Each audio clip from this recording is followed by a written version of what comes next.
Hello, my name is Jack Pichette. In this interview, we are going to be talking about the community of raising money for cancer awareness. Today, I am here with Daniel Pichette, the co-founder of the Kicking Cancer in the Cornhole Tournament, a cornhole tournament that is put together every year to raise money for cancer awareness. Welcome to the show. Thank you, Jack. Thanks for having me. So, Dan, what made you want to start an amazing fundraising event like this? So, about 12 years ago, my mother was diagnosed with cancer, and my wife and I, we talked quite a bit about it, and we didn't really know what to do to help her. So rather than sitting back and watching things just go by, we decided to start to raise money for people impacted by the disease. And the best way we knew how to do that was we loved playing the game of cornhole. So I called my wife one day and I said to her, hey, why don't we have a cornhole tournament? And the first year we had it was 12 years ago, like I said, so that would be 2013. And the rest is history. We've been rolling with it now for we just had our tournament last week or 2 weeks ago, so our 12th tournament. So it's been a great experience. Yeah, it sounds like it's led to a lot of success throughout the years. How long have you and your family been doing this? Well, you said 12 years. Well, I said 12 years, yeah, but so an interesting part of it was we really have only had 11 tournaments because during the COVID pandemic, we'd worked really hard to try to continue our tournament.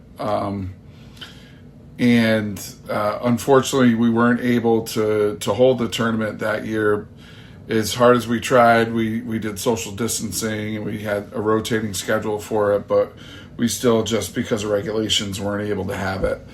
The other piece of this is, over time, we've donated to various organizations, and throughout the years, we started with the American Cancer Society.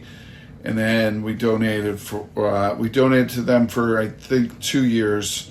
Then for several years after that, we donated to St. Francis, the Patient Care Fund, specifically for the cancer center there at St. Francis Hospital in Hartford. And then ultimately we created our own foundation called the VJP Foundation, and we're able to deliver the funds directly from our committee here working to deliver funds out to people that need it.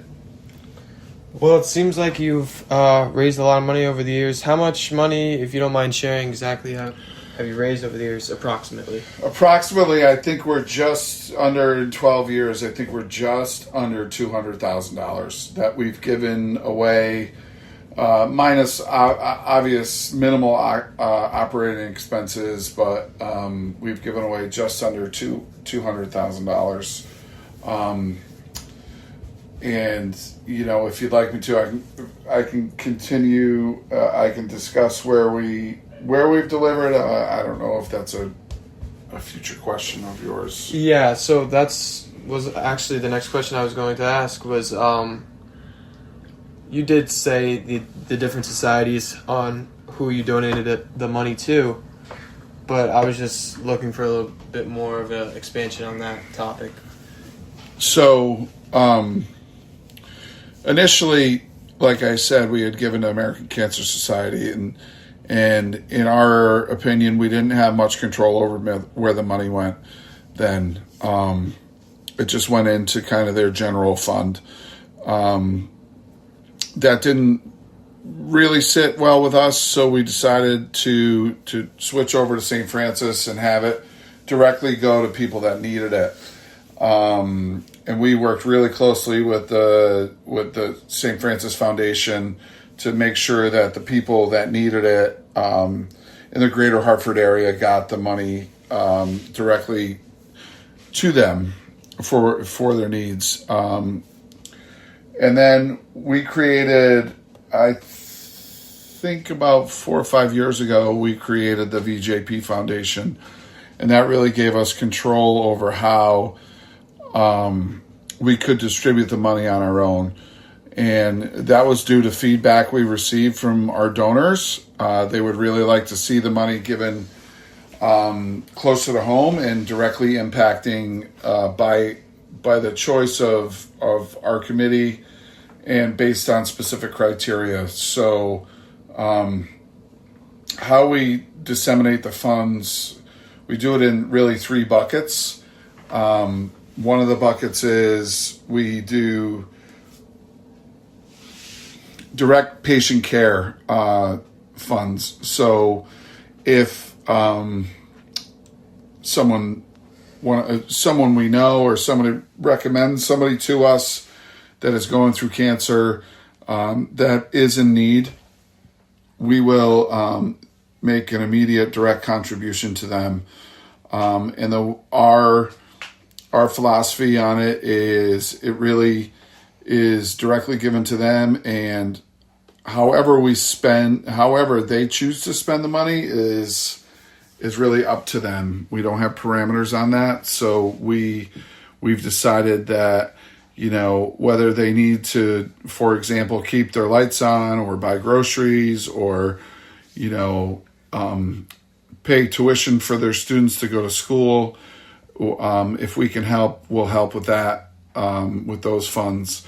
Or on the other hand, if they really need to have a family bonding experience and go out to dinner or go on a quick weekend trip together as a family, we're perfectly okay with that as well. So there's really no restrictions on how they spend the money. Just if they're going through cancer, we just want to help them make their lives more comfortable.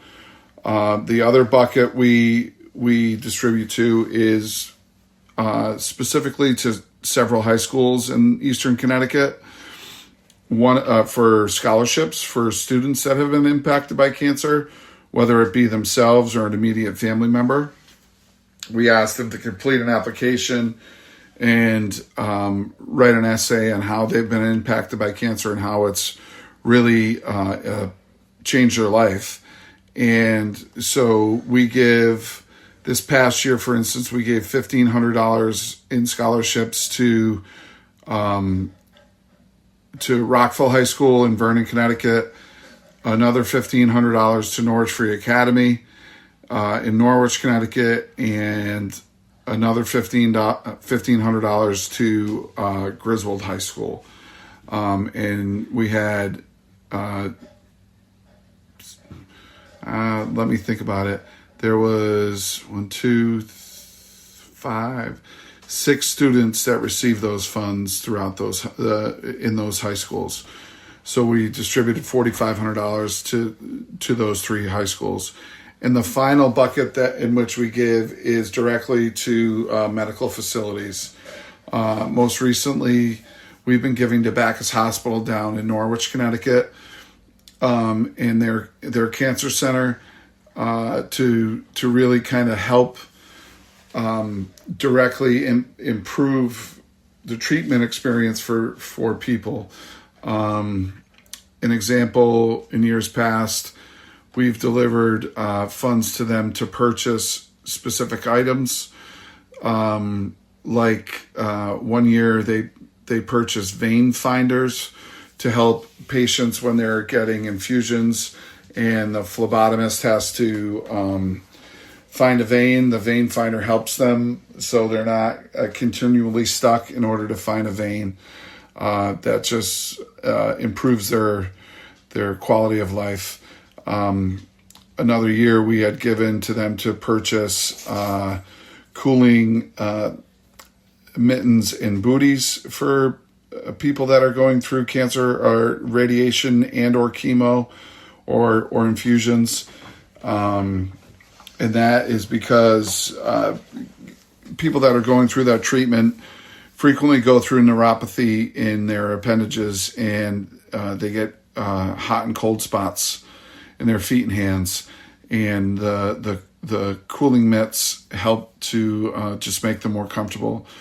And then just this past year, we gave some funds for them to support their integrative medicine center, which is a blend of Eastern and Western medicine. So patients that are going through chemotherapy or cancer treatment can go to the integrative medicine center and receive, for example, acupuncture or Reiki or massage therapy or yoga, and the funds just to help make them more comfortable. So that's really where the three buckets of the funds that we raise go, and we try to spend it down to as close to zero as possible, and we like to start fresh each year. So another quick example, if you have time, Jack, is people are probably familiar with the Hole in the Wall Gang, which is a camp out in Ashford, Connecticut for young adults and children to go that are receiving that are in the midst of cancer treatment. So a couple years ago, we had somebody reach out to us if we could purchase a couple of IV machines for the Hole in the Wall Gang kids, and so that they could go and receive the treatment they needed, but still be part of the experience at the Hole in the Wall Gang camp. So that's pretty much where we give our money. The scope of it's pretty large, but we try really hard to make it as community-based as possible.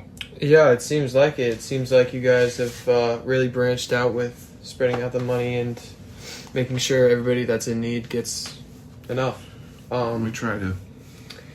Just one last question I have is, how do you, back to the tournament topic, how do you advertise this or be able to get the word out there more for people who may not know you or are looking for something like this to support? So I'd like to think that it kind of has grown organically through word of mouth. But leading up to it, over the summer months, our tournament is the third weekend in September every year. So, June, July, and August, we really kind of put a heavy push on pushing it through social media. We have a significant Facebook presence. We're trying to grow our Instagram presence. But that takes time. We obviously do the old-fashioned, the paper flyers around our community, and I have done a couple radio spots, radio interviews in order to talk about our cause. But really, honestly, it's pretty homegrown. We live in a really great community, and I'm really happy to be part of that, where people support each other and they wanna help one another. So the word spreads pretty fast. We've had some amazing sponsors over time, and they've stayed with us since the beginning. And it's because of them that we're able to do the good work that we're trying to do. And, in the end, we can always do better with how we push it out. But, we don't want to get so big that it becomes a monster that we have to try to manage. So we try to balance the homegrown approach, social media, and if we're fortunate enough to get a radio spot or something like this podcast here, Jack, we're happy to do that, just to kind of spread the word about who we are. Well, Dan, that's all I have for you today. I would like to thank you for coming on and sharing your story and for everything you do and have done for cancer awareness. I hope this episode has inspired many people to come to the tournament next year or maybe even start a fundraiser of their own. And with that, we'll see you next time on the Pochette Podcast.